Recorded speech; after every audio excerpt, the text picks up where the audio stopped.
दादांसाठी नेहमी राष्ट्रवादी काय बोलवते काय निशब्द झालो. बाप माणूस हरवला आमचा. महाराष्ट्राचं भवितव्य खरंच जे अजितदादांच्या कामाने आपल्या सगळ्यांना बघायला मिळणार होतं थांबलं.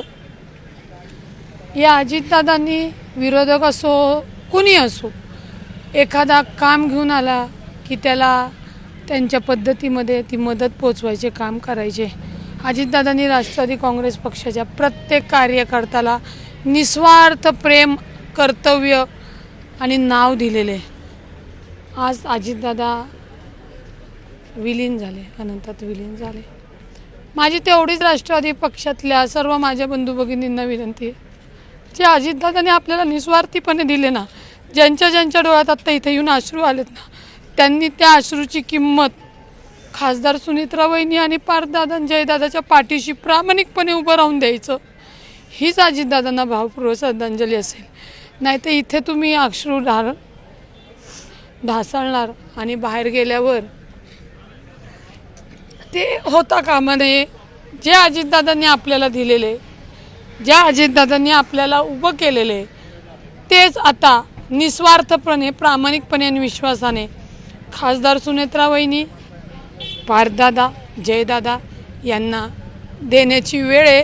तेवढी सगळ्यांनी कृपया विश्वासाने द्यावं एवढीच विनंती करेल. याच्या पलीकडे काही विनंती करू शकतो. संघर्षाच्या काळात म्हणजे तुझं एकूण स्वभाव बघतं दादा काय तुझ्या पाठीशी मी तुझी बाजू घेतली अनेकदा. मग इतर लोक नेहमी पण दादा ठामपणे तुझ्या पाठीशी उभे. आम्ही डोळ्यांनी बघितलेलं आहे.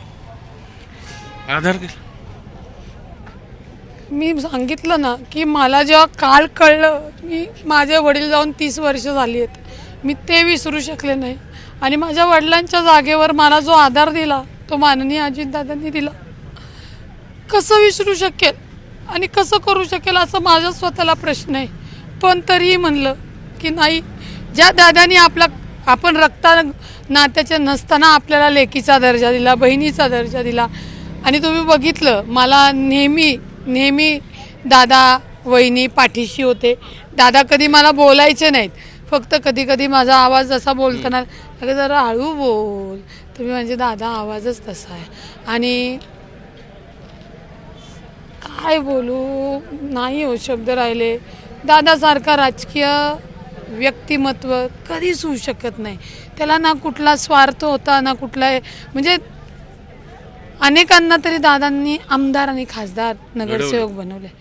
पण मला जे दादांनी लेक बहीण म्हणून प्रेम दिले ना, त्या मी ऋणात माझा श्वासातला श्वास असेल तोपर्यंत राहणार. आमच्या वहिनी साहेबांसोबत, पार्थदादासोबत आणि जयदादासोबत. त्याच्यामुळेच म्हणलं की सगळ्यांना विनंती आहे, जे तुम्ही अश्रू इथं काढलेत, जे काही दादांनी तुम्हाला निस्वार्थीपणे दिले, ती परत द्यायची वेळ नियतीने आपल्याला दिलेली आहे. त्याच्यामध्ये आता किती जण खरे उरतात, काय होतात, येणारा काळ ठरवेल. पण ही अजितदादांची कार्यकर्ती बहीण लेक सदैव सुनेत्राबाई, खासदार सुनेत्राबाईंनी साहेबांसोबत, पार्थदादासोबत, जयदादासोबत ज्या पद्धतीने अजितदादांसाठी जे काही मी माझं कर्तव्य म्हणून मी करत होते. मला दादांनी सांगितलं नव्हतं की तू हे कर आणि ते कर. त्याच पद्धतीने मी राहणार. कारण का दादा खूप मोठं बाप माणूस हा आमचा. आम्हाला जे देऊन गेलाय ना, ते आम्ही शब्दात नाही व्यक्त होऊ शकत आणि ते ऋणात पण फेडू शकत नाही.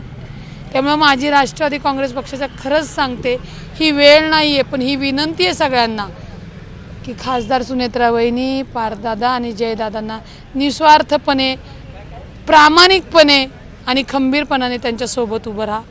कारण का त्यांचे अजितदादा म्हणजे सुनेत्रा वहिनींचे पती अजितदादा, पार्थदादांचे, जयदादांचे वडील आपला पालन करताना आपला बाप म्हणून राहिला. त्यांनी मागं पुढं कधी बघितलं नाही.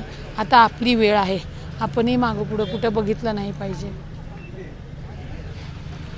व्हिडिओ जर्नलिस्ट विकी कांबळे सह चंद्रकांत फुंदे, झी मीडिया, बारामती.